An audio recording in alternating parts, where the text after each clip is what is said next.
الحل الاخوان راه كاين عند الجيران.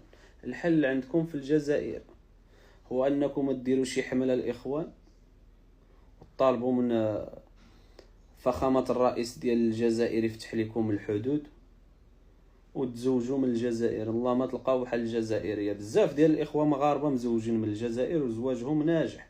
مالها الجزائريه؟ الله يعمرها دار قريبه لكم وحدكم منكم وفيكم، بعيد على المشاكل. ولا حقاش فاش يتعلق الموضوع بالزواج وداك الشيء راه كيختلف الوضع. بزاف ديال المغاربه مزوجين من الجزائر وزواجهم ناجح، ما كاين لا مشاكل لا صداع.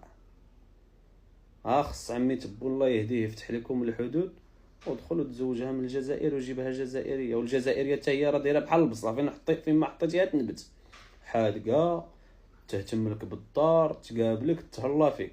الحل هو انك تشوف كي دير تجيبها من الجزائر، وراه ما غتلقاش بحال الجزائريه. الله يعمر ليهم الدار والسلام.